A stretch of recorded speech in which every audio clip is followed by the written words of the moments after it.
Her husband's blood was warm on Adjoa Mensah's hands before her mind had even caught up to what had happened to him. She gripped the steering wheel with one hand and pressed her other palm hard against Kang Tae-jun's chest, feeling it push between her fingers with every heartbeat he had left. "Tae-jun, look at me. Look at me." Rain hammered the windshield so hard the wipers couldn't keep up. Kang Tae-jun's head lolled against the window. His $5,000 suit was soaked black. His lips moved, but no sound came out at first. Adjoa ran a red light. A truck horn screamed past her. She didn't blink. "Tae-jun." His eyes opened, barely. "Don't let them." "Don't let who?" "Tae-jun. Don't let who do what?" He struggled for air like the words cost him blood. "Take Hanul." "I don't care about Hanul right now. I care about you. Stay with me. Do you hear me?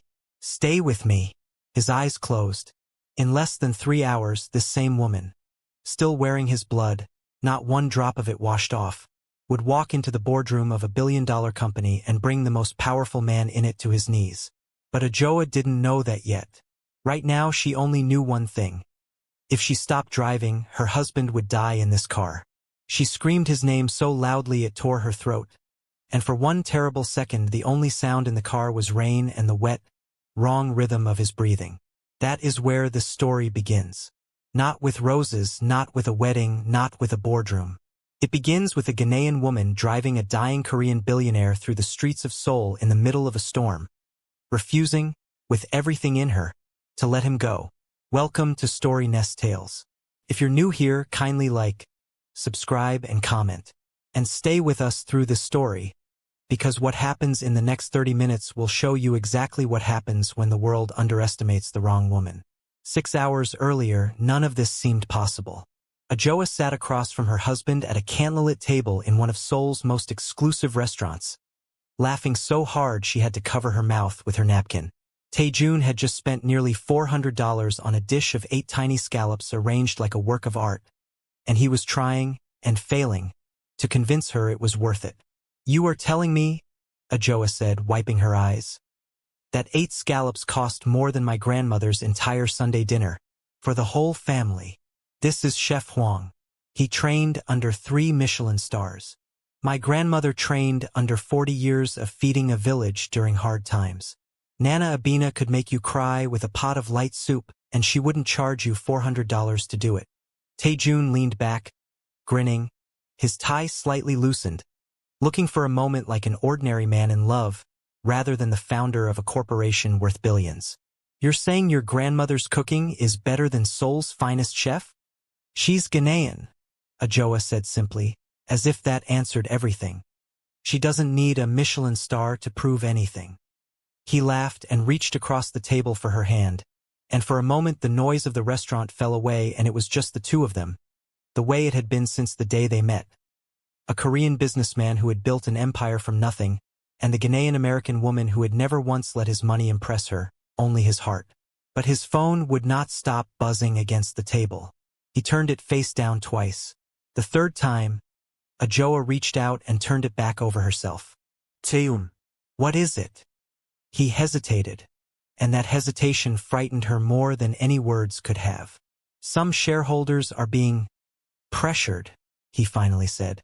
"Someone is trying to force a leadership vote." "Who?" Another pause, longer this time. "Chairman Baek." The name landed on the table like a stone. Adjoa had met Baek Do-hyun exactly once, at a gala, and she remembered the way his smile never once reached his eyes. "Tae-jun, what does that mean? Are you in danger?" "It's business," he said, too quickly, and reached for her hand again. "I'll tell you everything when we get home. I promise." He never got the chance. They stepped out of the restaurant into a light rain, security walking ahead and behind, the black sedan waiting at the curb. Tae-jun opened the door for Adjoa himself, the way he always did, and it was in that ordinary, tender second, his hand on the small of her back, that the first car slammed into the lead security vehicle. Metal screamed against metal. Then came the gunfire. People on the sidewalk scattered, screaming, diving behind planters and parked cars. Adjoa s'y rend. A man in black grabbed her arm and she reacted before she even understood what was happening.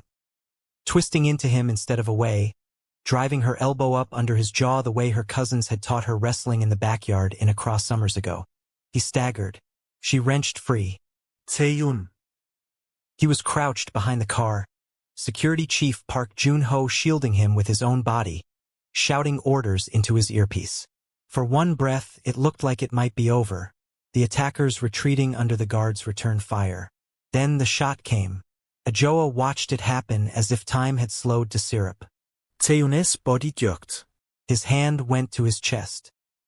He looked down at his own fingers, red and shaking, with an expression of pure confusion, as if his body had betrayed him before his mind could catch up. No. Adjoa was on her knees beside him before she remembered moving. Blood was spreading fast across his white shirt, blooming like ink in water. The attackers were already pulling back, melting into the dark side streets as quickly as they'd appeared. Jun-ho's jaw tightened as he watched them go. That bothered him more than the attack itself. They hadn't tried to kill everyone. They had come for exactly one man, and once they had him, they left. "Sir!"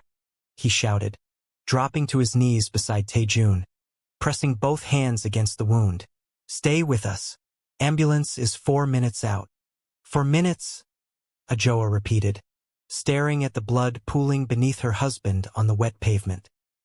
"He doesn't have 4 minutes.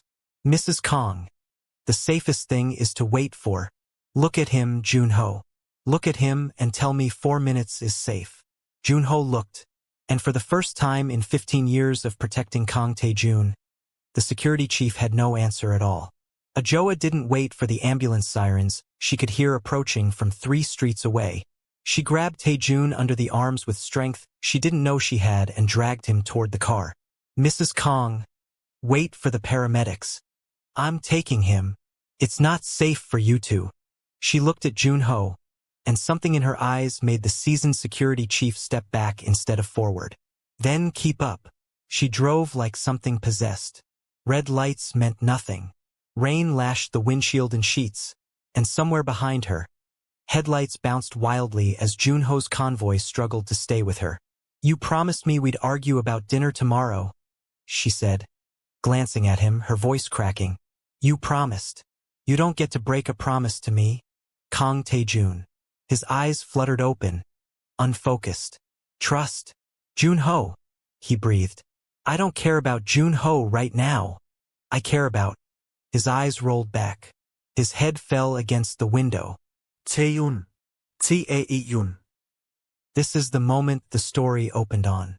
This is the rain, the blood, the scream that tore out of her chest as she finally understood what a Ghanaian daughter married into a Korean empire was actually capable of when the man she loved was slipping away in the passenger seat.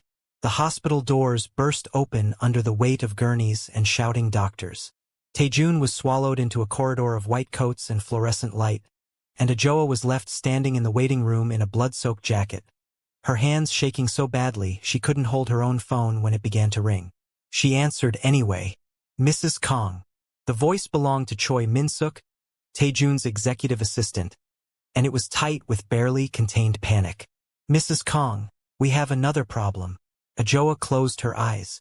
"What kind of problem, Min-suk?" "An emergency board meeting has been called. Chairman Beck is invoking an emergency continuity clause. He's attempting to assume temporary operational control of Hanul Dynamics. Tonight." For a moment Adjoa couldn't speak. "Tonight? My husband was shot 2 hours ago, and they're already voting on who replaces him." "They've been preparing for this," Min-suk said quietly. "The paperwork was filed within the hour. Mrs. Kang, this isn't something they put together after the shooting. This looks prepared in advance." The words landed like a second gunshot. "Who else is involved?" Adjoa asked, her voice suddenly very still. Min-suk hesitated before answering. "Yoon Sung-hwan, the CFO." Adjoa's mind flashed back to a company function 3 days earlier. Yoon and Beck standing close together near the terrace, heads bent, going quiet the moment she'd walked near. She had thought nothing of it then. She thought everything of it now. She sat alone in a corridor chair for a long while after that call, her knees pulled up to her chest, still in her ruined dress, watching doctors and nurses move past her like a world she no longer belonged to. Every few minutes someone in scrubs would walk out of the operating room doors and her heart would stop, certain it was news, and every time it was only someone reaching for supplies, and she would have to remember how to breathe all over again. She thought about the first time she had met Tae-jun, at a charity dinner in New York, when he had spilled red wine on her dress and apologized in broken English for 10 straight minutes before she finally laughed and told him to relax. She thought about their wedding, the way her grandmother had insisted on cooking part of the reception herself because no caterer, in her opinion, could be trusted with a man's happiness. She thought about how easily all of it could disappear behind 2 operating room doors, and the thought nearly broke her in half right there in the plastic chair. A hand touched her shoulder, and Adjoa turned to find her grandmother standing behind her. Having flown in from Accra the moment Adjoa called her 3 weeks ago for the wedding anniversary trip, still in the country when the world fell apart. Nana Adjoa Mensah, 71 years old, wrapped in a bright Kent shawl against the hospital's cold, took one look at her granddaughter and opened her arms. Adjoa collapsed into them and finally let herself break. "I don't know what to do," she sobbed into her grandmother's shoulder. "He's in there fighting for his life, and there are people out here trying to steal everything he built, and I don't know what to do." Nana Adjoa held her tightly, then pulled back, cupping Adjoa's face in both weathered hands. "You know exactly what to do. He's my husband." I'm scared. "Being scared doesn't mean you stop moving," her grandmother said, her voice low and unshakable. The same voice that had once talked Adjoa through a fever at 9 years old and a broken engagement at 26. "Fear is not the enemy, child. Standing still is the enemy." Adjoa wiped her face with the back of her hand. "Your husband is fighting in that operating room," Nana Adjoa said. "You fight everywhere else." Something shifted behind Adjoa's eyes. The tears didn't stop, but her spine straightened. "Take care of him for me," she whispered. Her grandmother smiled, small and fierce. "Go." Adjoa called Lee Sua, Hanul's corporate attorney, from the hospital corridor, pacing so fast her heels clicked against the tile like gunfire of their own. "Sua, tell me the company has some kind of emergency succession plan. Tell me my husband thought of this." There was a pause on the line, papers shuffling. "He did," Sua said slowly. "There's a rarely used provision in the corporate charter, an emergency representative clause. If the founder is incapacitated, someone can be designated to represent his controlling interest until he recovers or a permanent successor is confirmed." "Who did he designate?" Another pause, longer. "Your name, Mrs. Kang." Adjoa stopped walking. Tae-jun had never told her. Not once, in 3 years of marriage, had he mentioned that somewhere in a locked filing system was a document naming her. A woman Chairman Beck had once called, to her face, the founder's pretty distraction, as the one person who could stand in his place if the worst ever happened. "There's a complication," Sua added carefully. "The board can challenge the appointment. Beck will argue you lack the experience or standing to exercise it. If he moves fast enough, he may try to get it invalidated before you can use it." Adjoa looked down the hallway toward the operating room doors, then back toward the darkness beyond the hospital windows, where somewhere across the city, men in a boardroom were already dividing up her husband's life's work like meat on a table. "Then let's give them a reason not to try. If you think you already know how this ends, stay with us, because what Adjoa did next is the reason this story is still being talked about, and the twist coming in the final minutes is one almost nobody sees before it happens. Don't go anywhere." Hanul Dynamics Tower rose 61 floors above the rain-slicked streets of Seoul, its glass exterior lit gold against the storm. When the elevator doors opened onto the executive boardroom, 12 of the company's most powerful men and women looked up expecting to see a grieving, fragile widow in waiting. Instead, they saw Adjoa Mensah walk in still wearing her husband's blood. She hadn't changed. She hadn't fixed her hair.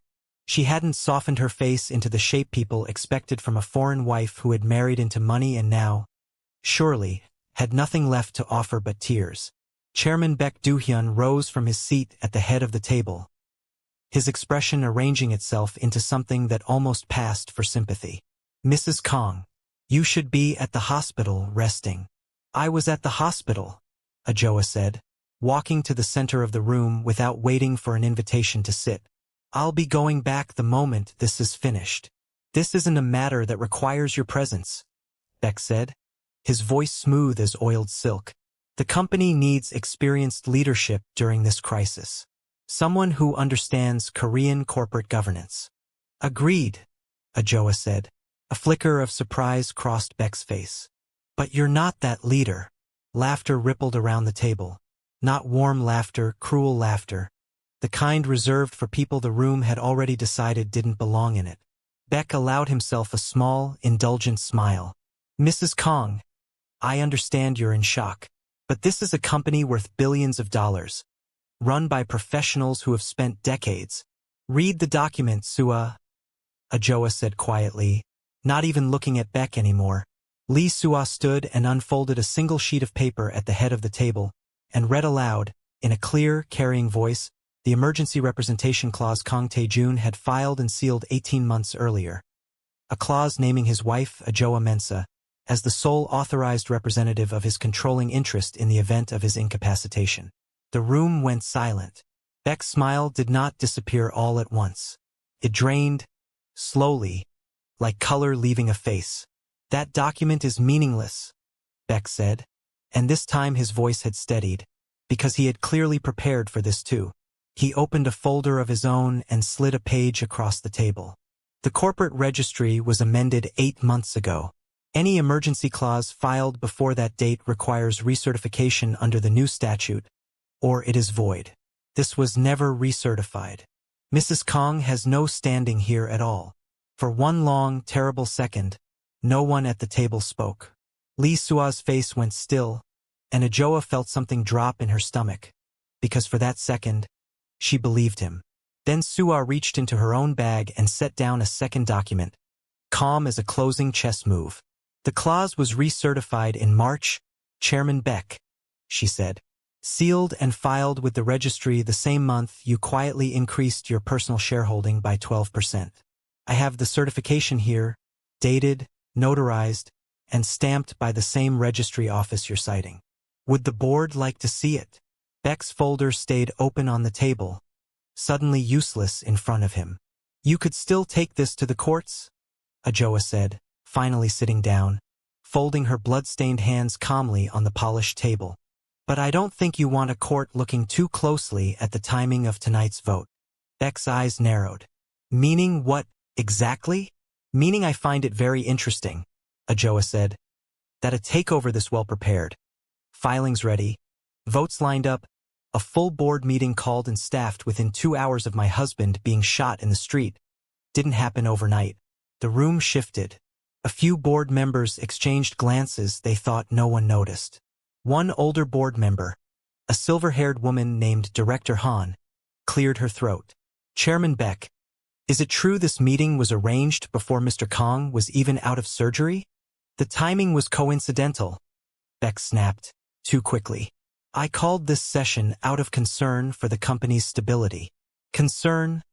Adjoa repeated, letting the word sit in the air like something spoiled. You had legal filings ready within the hour, Chairman Beck.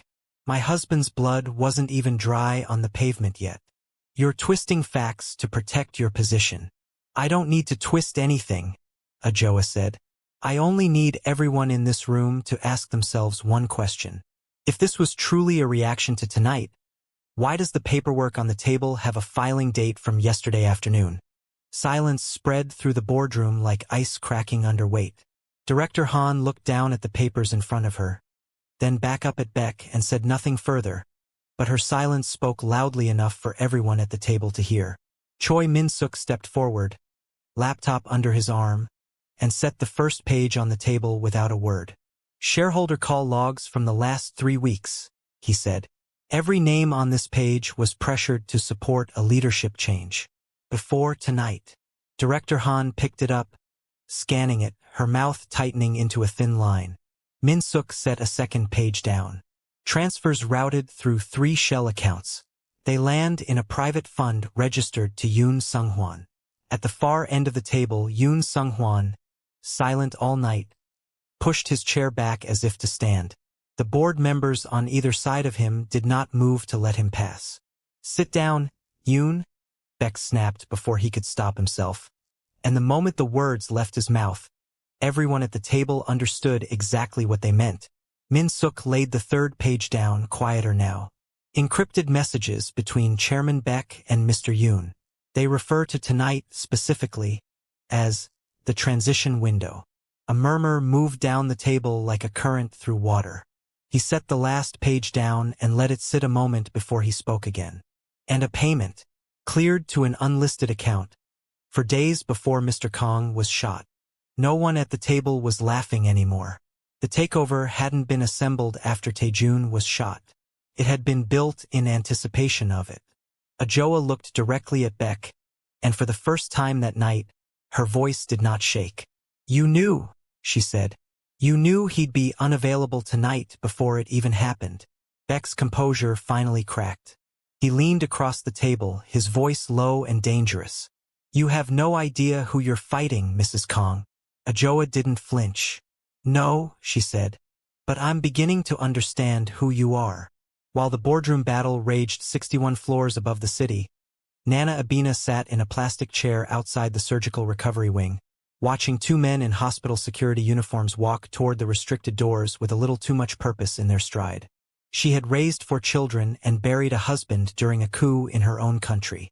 She knew in her bones when something in a hallway was wrong before her mind could explain why. The badges were slightly wrong. The shoes were wrong, too expensive for hospital staff. And real hospital security did not glance at a patient roster and then glance immediately, nervously, at the exits. She rose from her chair and stepped directly into their path. "Excuse me, ma'am," one of the men said, trying to move around her. "Hospital business." "Then you won't mind," Nana Abina said pleasantly, "if I walk with you and ask the nurse to confirm it." The second man's patience ran out first. He reached out to physically move her aside, and immediately regretted it. Nana Abina caught his wrist, twisted her hip into him exactly the way she'd once thrown men twice her size off her family's farmland during hard years, and sent him crashing into a supply cart. The clatter brought Real hospital security running from both ends of the corridor within seconds. The two imposters were wrestled to the ground and restrained before either could reach the operating recovery room where Kang Tae-jun lay unconscious. "Ma'am, are you hurt?" a young nurse asked, rushing to Nana Abina's side, eyes wide with disbelief at what she'd just witnessed, a woman in her 70s do to 2 grown men. Nana Abina smoothed her shawl back into place, entirely unbothered, and adjusted the pin in her head wrap. "I have chased goats out of a yam field for 60 years, my dear. These men were slower than the goats." When real security checked their phones minutes later, the messages on both devices connected directly to the same encrypted network. Choi Min-suk had just finished exposing 61 floors above them. The threat had never been only corporate. Someone had wanted to make absolutely certain that if Tae-jun woke up, he would not wake up as the man who could tell anyone what he knew. Back in the boardroom, a phone buzzed. Then another. Then 3 at once. Board members glancing down with expressions of alarm as word of the hospital incident reached them in real time. Beck's face went pale in a way that had nothing to do with the accusations on the table and everything to do with the news arriving on someone else's screen. For one unguarded second, something that looked almost like fear crossed his features. Not fear of Adjoa, but fear of whoever else was now clearly, unmistakably involved. The board called the vote without further debate. Beck's motion to assume control was rejected unanimously. Yoon Sung-hwan was suspended from his position pending a full criminal investigation. Beck was escorted from the building by his own former allies, his protests trailing behind him uselessly down 61 floors of glass and silence. Adjoa did not stay to watch. She was already in the elevator, already calling the hospital, already running the moment the doors opened onto the ground floor lobby. She burst into the recovery wing to find her grandmother sitting calmly beside Tae-jun's bed, as though she hadn't just subdued a would-be assassin an hour earlier, and Tae-jun, pale, bandaged, but breathing, slowly opening his eyes. "Adjoa," he rasped. She was at his side instantly, taking his hand in both of hers, tears finally falling freely now that there was no one left to be strong in front of. I'm here.